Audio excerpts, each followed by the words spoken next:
Hello guys, Praveen है। देखो यार, ये इस पूरी सीरीज़ का लास्ट वीडियो है, ठीक है। इसमें मैं तुम्हें फ़िज़िक्स के बारे में बता रहा हूँ कि फ़िज़िक्स में कौन कौन से टॉपिक जो हैं बहुत ही ज़्यादा इंपॉर्टेंट है, ठीक है। तो तुम कुछ करो या ना करो, ये जो 16 टॉपिक्स यहाँ पे जो लिखे हैं इसे तुम्हें करके ही जाना है, ठीक है। इसमें बहुत ज़्यादा स्कोर तुम कर सकते हो, ये ईजी है, क्योंकि मैं हर वीडियो में कह रहा हूँ कि ये जितने भी मैं तुम्हें टॉपिक्स बता रहा हूँ वो ईजी हैं, ठीक है। इसमें स्कोर हो सकता है, ठीक है। प्रीवियस ईयर के क्वेश्चन कर लेना, तुम आराम से स्कोर कर दोगे। अगर मेरी मानो तो तुम अगर तुम एक एवरेज स्टूडेंट भी हो ना, तुम तब भी 160 से लेके 180 टच कर जाओगे, वैसे बात है। अब वो पेपर के ऊपर भी डिपेंड करता है, ठीक है। 3 टाइप के जैसे मैं पेपर बता रहा हूँ, जैसे इजी आ गया, मॉडरेट हुआ,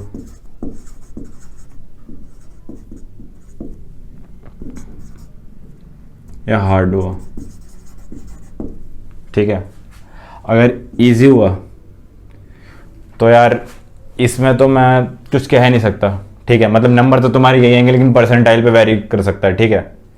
मॉडरेट हुआ, नंबर तो तुम ये मान के चलो, ये जो नंबर है ना, ये तुम फिक्स कर लो कि मैं इतने लेके आऊँगा। अगर तुम एक एवरेज स्टूडेंट हो तो मैं इतने लेके आऊँगा, ठीक है। और अगर रही बात तुम परसेंटाइल के ऊपर में जा रहे हो, तो फिर तो मैंने तुम्हें बताई देखी, इजी हो, मॉडरेट हो या हार्ड हो, उसके हिसाब से तुम्हारा परसेंटाइल डिपेंड करता है, वेरिएट करता है। जैसे कि अभी हुआ था कि 16 मार्च का पेपर वो टफ था, तो जाहिर सी बात, अब टफ हुआ तो फिर परसेंटाइल ऊपर बढ़ गई सबकी।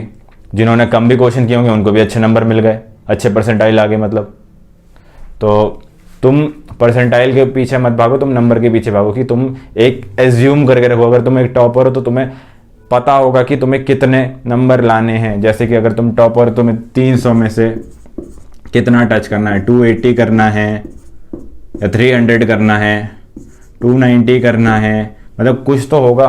या फिर अगर तुम एक एवरेज स्टूडेंट हो तो एवरेज के लिए मैं बता ही रहा हूँ, 160 से लेके 180 या फिर वो ज़्यादा से ज़्यादा 200 तक टच कर जाएगा।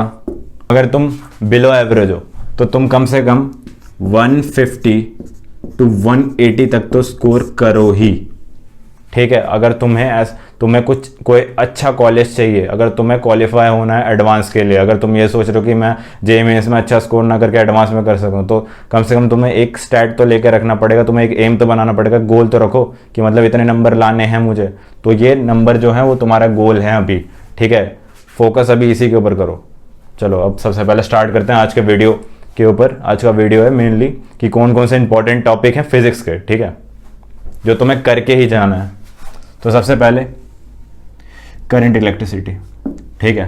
फिर है थर्मोडायनेमिक्स, फिर है केटीजी, फिर ईएमआई। देखो यार, ये ईएमआई जो है ना, इलेक्ट्रोमैग्नेटिक इंडक्शन, ये अगर तुम एनसीईआरटी पढ़ोगे, चाहे तुम एनसीईआरटी पढ़ो, चाहे तुम एससी वर्मा पढ़ो, ठीक है, या फिर तुम प्रीवियस ईयर के क्वेश्चन उठाओ, या फिर तुम कहीं कोई से भी बुक पढ़ो, ठीक है। एरोडॉप्स वगैरह को छोड़ के, उसका ज़्यादा मुझे पता नहीं है, बट उसमें भी मेरे ख्याल से टॉपिक ही नहीं है, ठीक है।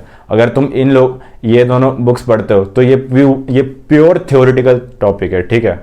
इसको तुम पढ़ लो, ठीक है। इसमें क्या कहते हैं, जैसे कि रेस वगैरह की कितनी इंटेंसिटी है, इसकी क्या कहते हैं, जैसे कि मतलब कितनी इंटेंसिटी है, रेडिएशन कितनी है, ठीक है। उसके बाद कितनी दूर तक ये जा सकती है रेस वगैरह, ये सब है, ठीक है। तो ये सब तुम्हें याद रखना है, और इसमें कुछ 2-4 फॉर्मूले ज़्यादा है भी नहीं, ठीक है। तो अगर मैं तुम्हें कहूँ एनसीईआरटी से बेटर है तुम एससी वर्मा प्रेफर करो, ठीक है। एससी वर्मा जो है वो प्रेफर करो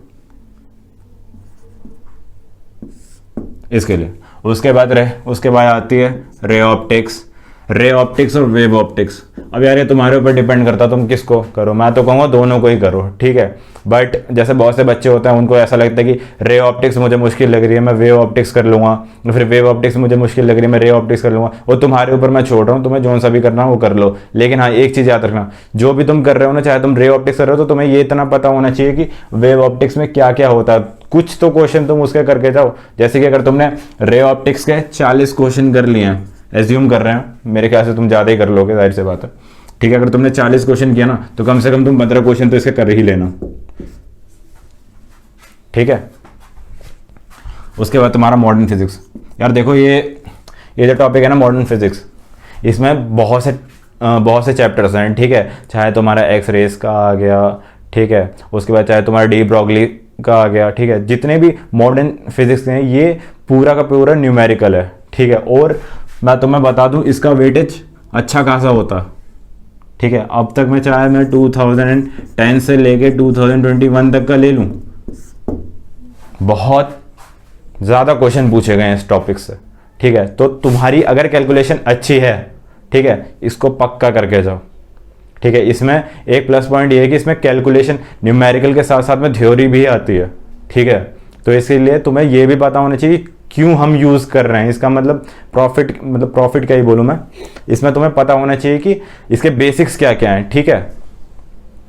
तुम्हें न्यूमेरिकल पता होना चाहिए, न्यूमेरिकल तो तुम जितनी प्रैक्टिस करो उतना बेटर है, ठीक है। उसके बाद तुम्हें बेसिक्स पता होने चाहिए, तुम्हें थ्योरी पता होनी चाहिए, ठीक है।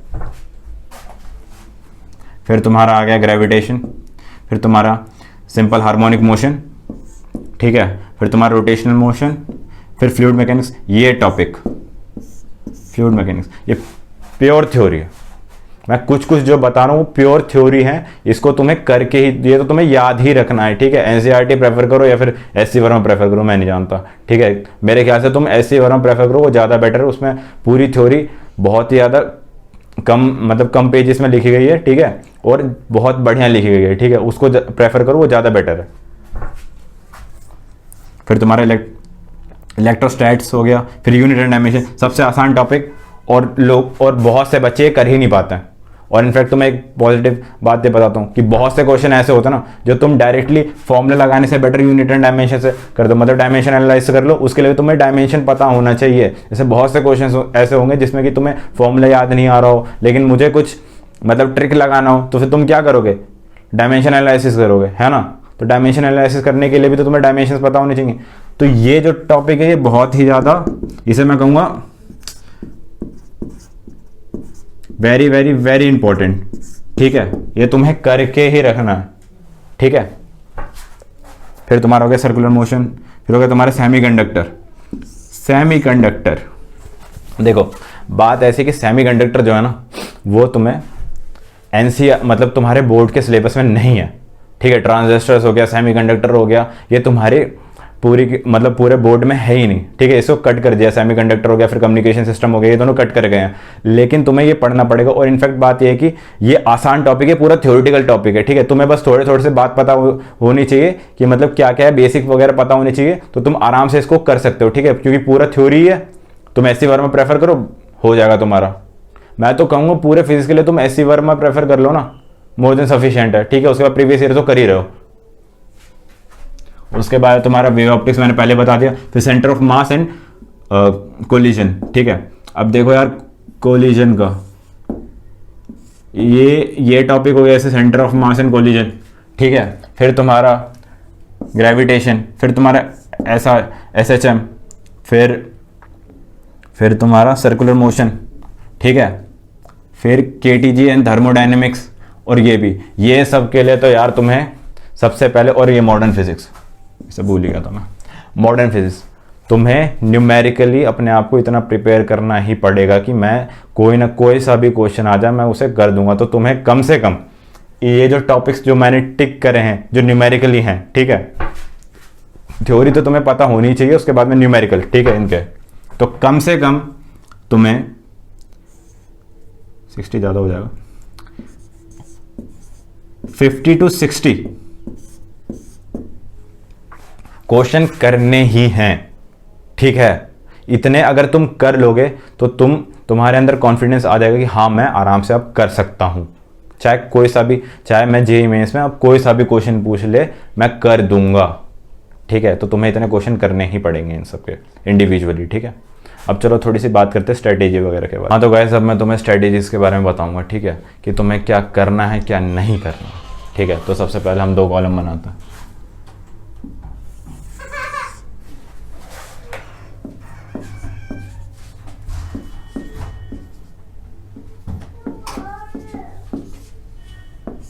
तो देखो डू में तुम्हें क्या करना है, सबसे पहले अभी जितने भी दिन बाकी हैं तुम्हारे पास पेपर आने से पहले, तुम्हें सबसे पहले मॉक टेस्ट देना है, ठीक है। और मैं ये नहीं कह रहा कि जैसे किसी का भी जाके दे दो, तो मैं जहाँ पे ऐसा लगे कि जहाँ पे तुम्हारा फ्री ऑफ कॉस्ट हो रहा हो, या फिर अगर तुमने कहीं से ले रखी हो मॉक टेस्ट तो तुम ज़रूर दो। और अगर फ्री ऑफ कॉस्ट हो रहा हो तो ज़्यादा बेटर है, ठीक है। जैसे कि एक ऐप भी तो है NTA का, वो वाला यूज़ करो, ठीक है। वो तुम्हारे टेस्ट वगैरह के लिए होगा, ठीक है। और तुम फ्री ऑफ कॉस्ट यूज़ करो। फ्री ऑफ कॉस्ट यूज़ क्या करो, मतलब फ्री ऑफ कॉस्ट टेस्ट दो, ठीक है। और कोशिश ये करो कि कम से कम एक वीक में तुम कम से कम 2 या 3 पेपर दो। इससे क्या होगा, तुम्हारा कॉन्फिडेंस लेवल बूस्ट अप होगा। और हाँ, अब अगर तुम पेपर दे रहे हो, ठीक है, तुम हो सके जितने से जितने पेपर दोगे, इसका मतलब ये नहीं कि तुम सिर्फ दिन भर बैठ के पेपर ही देते रहो, 3 घंटे अपने बर्बाद करते रहो, ये नहीं। जो भी पेपर दो, जितने क्वेश्चन आते हो वो सब उतने तो करो ही करो, जो नहीं आते उनको टच मत करना, ठीक है। क्योंकि मॉक टेस्ट है तो फिर तुम टच कर सकते हो, और तुम अपने आप को एनालाइज करो कि कहाँ तुमसे गलती हो रही है, तुम्हें कहाँ कहाँ पे मेहनत करने की ज़रूरत है, ठीक है। और जो उनसे भी क्वेश्चन गलत हुए उनके पीछे का लॉजिक समझो, ठीक है। उसके बाद अब रही बात, अब अगर हम सिर्फ पेपर की बात करें, जो कि तुम्हारा मतलब जो JEE मेंस का पेपर है, उसमें तुम्हें क्या करना है, जो कि स्ट्रेटेजी होनी चाहिए तुम्हारी। सबसे पहले जो कि मैं हमेशा बोलता हूँ कि केमिस्ट्री सबसे पहला, ठीक है। तो देखो भाई, सबसे पहले तो बात यह है कि तुम्हें केमिस्ट्री करनी है, ठीक है। कोशिश ये करो कि 3 घंटे का पेपर है, ठीक है। तो 40 मिनट में निपटा दो केमिस्ट्री, ठीक है। फिर बचे हुए टाइम तुम डिवाइड कर लो, जो भी तुम्हारा फेवरेट सब्जेक्ट तुम्हें लगता है। और मैथ्स लगता तो मैथ्स पहले यूज़ करो, नहीं तो फिजिक्स करो, ठीक है। उसके बाद तुम्हें क्या करना है, अब तुमने ये निकाल लिया कि हाँ जी, मैंने ये डिसाइड कर लिया कि ये 3 सबसे पहले मैं इस तरीके के स्टार्ट करूँगा। पहले मैं केमिस्ट्री करूँगा, फिर मेरे अपने इंटरेस्ट के ऊपर है कि पहले मैथ्स करूँ या फिर फिजिक्स करूँ। अब तुम्हें क्या करना है, अब अगर तुमने जैसे केमिस्ट्री उठा ली, ठीक है, ये तुम्हें मैं पहले बता रहा हूँ, ठीक है। NTA का कब से ये रूल है, NTA का नॉर्मली हर पेपर का होता है, ठीक है, कि तुम पेपर उठाओगे केमिस्ट्री का, ठीक है।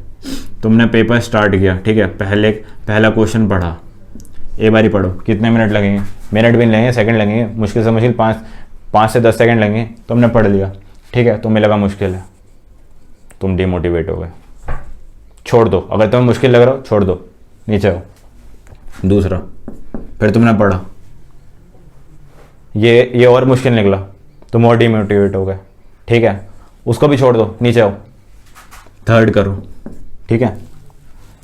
थर्ड में जैसे तुमने थर्ड क्वेश्चन जैसे पढ़ा, तुम्हें लग रहा है कि मैंने कहीं देखा है, ठीक है, लेकिन मैं श्योर नहीं हूँ इसका आंसर क्या हो सकता है। मैंने क्वेश्चन देखा हुआ है, ठीक है, ये मैंने क्वेश्चन किया था, पर मेरे को अभी थोड़ा डाउट हो रहा है कि मैं कैसे करूँ। तो उसके लिए तुम क्या करो, पहले तुम मतलब अपना पेन चलाओ, ठीक है, पहले पूरा सॉल्व करो। और अगर तुम्हें डाउट हो, मतलब तुमने सॉल्व कर लिया, ठीक है, और तुम्हें ऐसा लग रहा हो कि जैसे ऑप्शन A और B इनके बीच में ही आंसर आ रहा है, जैसे कि पॉइंट में जैसे ले लेते हैं, जैसे इसका है 15, यहाँ पे है 16, और तुम्हारा आ रहा है कुछ ऐसे 15.8, कुछ इस अराउंड आ रहा है, ठीक है। तो इसमें तुम कंफ्यूज हो, ठीक है। तो क्या करना, नियरेस्ट वैल्यू जो होगी ना 16 पे टिक कर देना, ठीक है। एक्चुअली क्या होता है, ये एक्चुअली तुम ट्रिक मानो या फिर इसको तुम तुक्का बोल दो या फिर जो भी तुम्हें कहना है, ठीक है। एक्चुअली बात ये होती है कि मेजोरिटी ऑफ टाइम जो B वाला जो क्वेश्चन होता है ना, वो आंसर सही होता है। लेकिन ये तुम हमेशा मत ये कर देना कि आंख बंद करके कि सिर्फ मैं बी करते जाऊं, पता है इसमें तुम्हारे जितने क्वेश्चन सही होंगे उससे ज़्यादा गलत और हो जाएंगे, ठीक है। तो जहाँ पे तुम्हें डाउट हो रहा हो कि A B या फिर C D या फिर मतलब इस तरीके से जो भी तुम्हारे नियर बाय आ रहा हो, तो तुम टिक कर देना, ठीक है। उसके बाद तुम्हें किस हिसाब से, अब मैं तुम्हें ये बता रहा था कि तुमने 3 क्वेश्चन किए, तुमने बस एक क्वेश्चन सॉल्व किया। अब तुम्हें क्या करना है, अब तुम परेशान हो रहे हो कि मेरे से एक भी क्वेश्चन सॉल्व नहीं हो रहा है, तो तुम क्या करो, ऊपर के क्वेश्चन हटाओ, पहुंच जाओ नीचे, ठीक है। नीचे जो है न्यूमेरिकल क्वेश्चन है, उनको देखो। अब तुम देख रहे हो कि न्यूमेरिकल क्वेश्चन, तुम ये सोच लो कि तुम्हारे पास जो भी तुमने टाइम दे रखा है 40 मिनट्स, ठीक है, इन 40 मिनट्स में तुम्हें अगर तुम्हें न्यूमेरिकल वाले आसान लग रहे हैं तो करो, नहीं लग रहे हैं तो मत करो, ठीक है। नीचे के क्वेश्चन देख लो, यानी कि तुम्हारा हो गया 25 से, ठीक है, 25, 24, 23। एक्चुअली बात ये होती है कि सारे पेपर्स का ये चीज़ होता है कि ऊपर के क्वेश्चन वो हार्ड रखते हैं, फिर उसके बाद नीचे फिर इजी ऐसे करते हुए चलता है। तो इसीलिए कभी भी ऐसा मत करना कि अगर शुरुआत के क्वेश्चन तुम्हें मुश्किल लग रहा है तो उसमें लग जाओ, ये बिल्कुल मत करना, ठीक है। अगर क्वेश्चन मुश्किल है उनको छोड़ दो, नीचे से आओ, कहीं ना कहीं तो तुम्हें आसान मिलेंगे। और तुम्हारे ऊपर डिपेंड, ये तुम्हारे स्पीड के ऊपर डिपेंड करता है कि तुम कितनी जल्दी पिक करो कि कौन सा क्वेश्चन आसान है। कितनी बार मैं कर चुका हूँ ये, ठीक है। जैसे तुम्हें आसान क्वेश्चन दिखे पढ़ो, ठीक है, अगर तुम्हें आंसर याद हो तुरंत ही पढ़ा, आंसर टिक हो गया, आंसर टिक। कम से कम तुम्हें इससे कॉन्फिडेंस तो आएगा कि हाँ, अगर मैंने कम से कम 4 क्वेश्चन किए हैं, वो चारों मेरे सही हैं। ये नहीं कि तुम 10 क्वेश्चन करके आओ तुम्हें डाउट ही हो रहा हो यार वो सही है या गलत है, तो ऐसा बिल्कुल मत करना, ठीक है। जो सा भी आसान लगे उसे करो, और जो मुश्किल लग रहा हो, ज़्यादा मुश्किल लग रहा हो छोड़ दो, कोई दिक्कत वाली बात नहीं। तुम्हें स्कोर करना अभी, ठीक है, ज़्यादा नंबर ऑफ क्वेश्चन नहीं करना है। और ये एप्लीकेबल सिर्फ केमिस्ट्री के लिए नहीं है, तीनों के लिए, मैथ और फिजिक्स। उसके बाद जब तुमने ये सारा का सारा कर लिया, ठीक है, जो मैंने तुम्हें बताया कि अपना टाइम भी देख लिया, उसके बाद आसान वगैरह क्वेश्चन वगैरह सब कर लिया, उसके बाद तुम क्या करो। देखो तुम्हें क्वेश्चन तुम जिस हिसाब से अपनी प्रैक्टिस करोगे उस हिसाब से तुम्हें पता चली जाएगा कि ये अगर टॉपिक मैंने नहीं पढ़ा तो उसको छूना भी मत, ठीक है। इस ख्वाब में मत रहना कि मैं उसे छू लूँगा कि क्या पता हो जाए, ऐसा बिल्कुल मत सोचना, ठीक है। गलती से भी उसे छूना भी मत।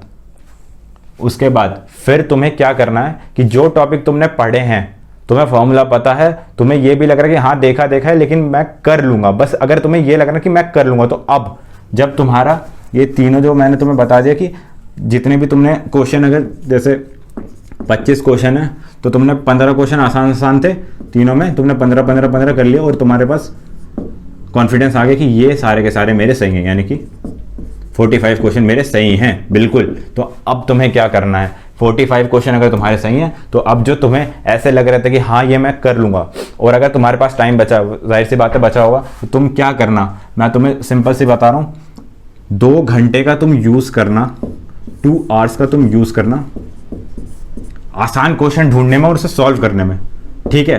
जिससे कि 1 आवर न्यूमेरिकल, या फिर तुम चाहो तो न्यूमेरिकल्स के अगर कुछ आसान लग रहे हो तो वो 2 आवर्स में जोड़ देना, ठीक है, न्यूमेरिकल के। जैसे फिजिक्स का हो गया, केमिस्ट्री का हो गया या मैथ्स का हो गया, ठीक है। जहां भी तुम्हें आसान लग रहा हो तुम इधर जोड़ देना, ठीक है, और जल्दी जल्दी करते हुए निकल जाना, ठीक है। उसके बाद जो 1 आवर बाकी रहेगा, 1 आवर, ठीक है, उसमें तुम सिर्फ उन क्वेश्चनों को देखना जिसमें तुम्हें डाउट हो रहा हो कि हाँ ये मैं कर लूँगा, ये मुझे आता है लेकिन थोड़ा सा मैं भूल रहा हूँ, तो उनको ट्राई करना। और जो तुम्हें नहीं आता बिल्कुल भी हाथ मत लगाना, ठीक है। जो 1 आवर बचा है उसमें जो मॉडरेट वाले हों उनको टच करना, ठीक है, या तो न्यूमेरिकल टच करना। तुम कोशिश ये रखो कि 45 टू 50 या 55 तक इतने क्वेश्चन करके आओ, ठीक है। तो देख लो अगर तुम इतने भी क्वेश्चन अगर करके आते हो सही। डू नोट में सबसे पहला जो मैंने तुम्हें बताया था कि जो उनसे भी क्वेश्चन नहीं आते हो, जिनको तुमने ऐसा लग रहा है कि पहली बार देखा है, उनको मत करना।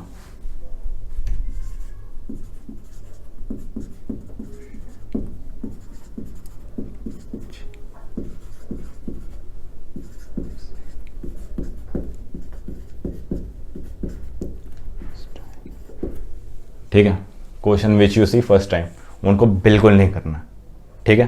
दूसरी बात, अभी तुम्हें मेन फोकस तुम ये रखो प्रैक्टिस करने में, मॉक टेस्ट देने पे। लेकिन ये भी नहीं कि ज़्यादा से ज़्यादा मॉक टेस्ट दे दो। मैंने तुम्हें पहले बताया था कि सिर्फ हफ्ते में, 1 वीक में सिर्फ 2 या 3 टेस्ट दो। ये नहीं कि पूरा टाइम तुम बर्बाद करते रहो मॉक टेस्ट देने में, ठीक है, जिससे कि तुम कुछ कर भी ना पाओ और तुम्हारा पूरा टाइम बर्बाद हो गया, ठीक है। मैं तुम्हें सिंपल बता रहा हूँ, तुम क्या करना, मंडे टू सैटरडे, एक स्लॉट रखो। इन दिनों सिर्फ मुझे पढ़ाई करनी है, पूरी जम के मुझे पढ़ाई करनी है। 7 से 8 घंटे मुझे पढ़ाई करना, वो तुम्हारे ऊपर डिपेंड है तुम कितना कर सकते हो, ठीक है। वैसे मैं तुम्हें बोलूँगा 7 घंटे तो तुम यूज़ करके रखो, क्योंकि अभी बहुत ही कम टाइम बाकी है, ठीक है। एक एवरेज बच्चे के लिए कह रहा हूँ मैं। और अगर तुम ज़्यादा कर सकते हो तो 12 घंटे भी यूज़ कर सकते हो, ठीक है। 12 घंटे तुम्हें अगर बहुत ही ज़्यादा स्कोर, अगर तुम्हें अच्छा स्कोर करना है, डिसेंट स्कोर करना है, ठीक है, तो तुम्हें इसमें पढ़ाई करनी है। और संडे को ऐसा रखो,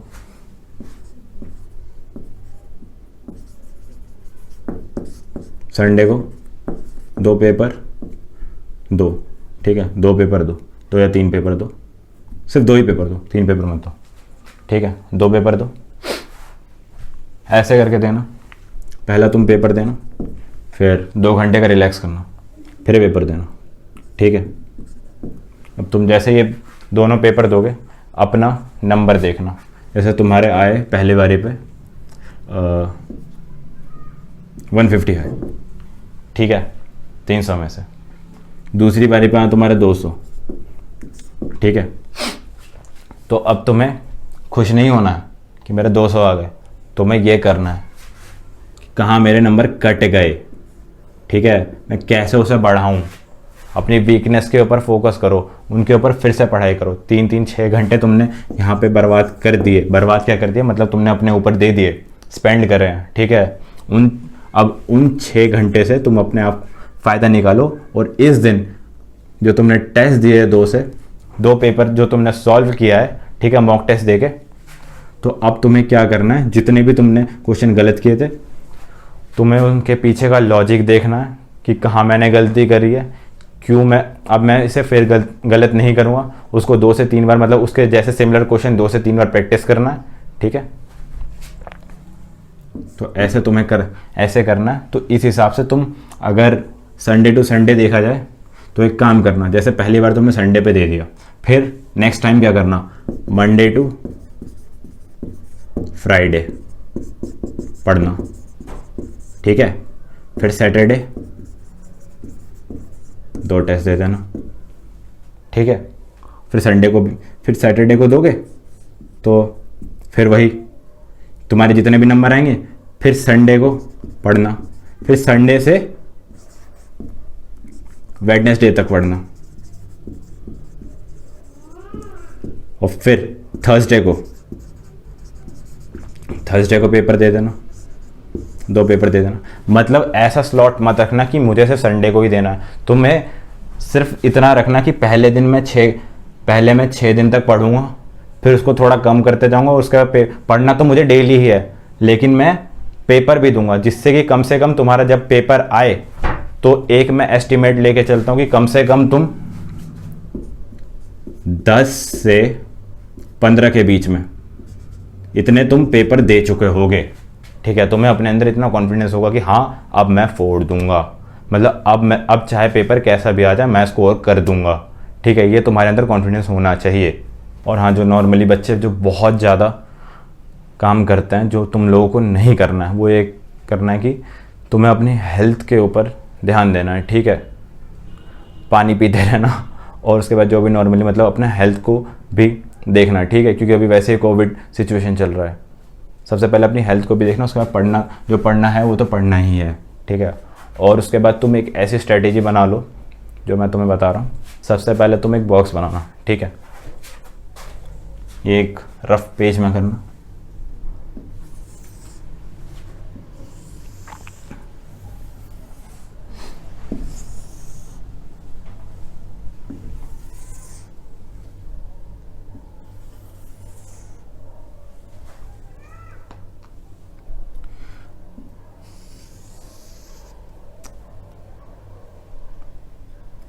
सबसे पहले मैं तुम्हें बता रहा हूँ मॉक टेस्ट के ऊपर में, ठीक है। तुम्हें क्या करना है, तुम यहाँ पे लिखो पेपर, यहाँ पे लिखो मार्क्स फॉर 1, 2, ठीक है। अब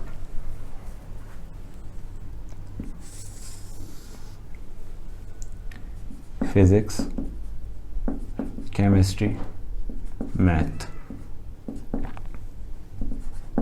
अब तुम नंबर यहाँ पे लिखो, जैसे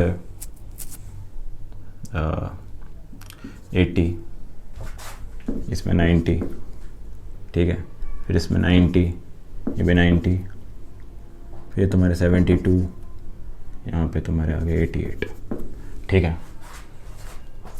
अब जितने भी तुम पेपर दोगे उसको तुम ऐसे करके एस्टिमेट करके रखना, ठीक है। इससे तुम्हें ये पता चलेगा कि तुम्हारा कौन सा सब्जेक्ट कितना स्ट्रॉन्ग हो रहा है, ठीक है।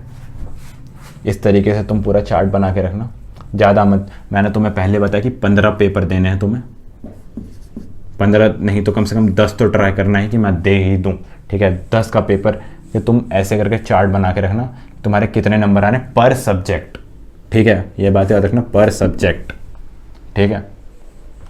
और जैसे कि इसमें केमिस्ट्री तुम्हारी अच्छी हो रही है तो अपने आप को रिवॉर्ड दो। रिवॉर्ड क्या दो, मतलब अगर तुम अच्छा कर रहे हो तो 1 घंटे तुम फालतू मोबाइल चला लेना।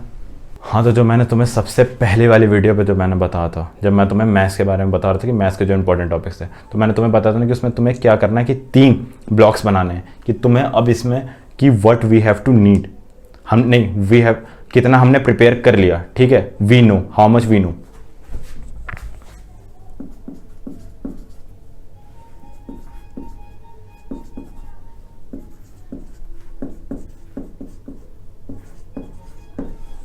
हाउ मच वी नो, ठीक है। तो हाउ मच वी नो में तुम्हें क्या करना है, तुम सब्जेक्ट लिखो, केमिस्ट्री, मैथ, फिजिक्स, कि तुमने, जैसे इसमें बताऊं, जैसे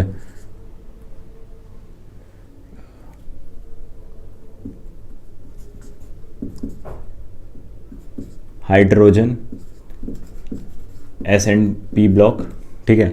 मैथ्स में तुम्हारा मैट्रिक्स, फिजिक्स में तुम्हारा यूनिट एंड डायमेंशन,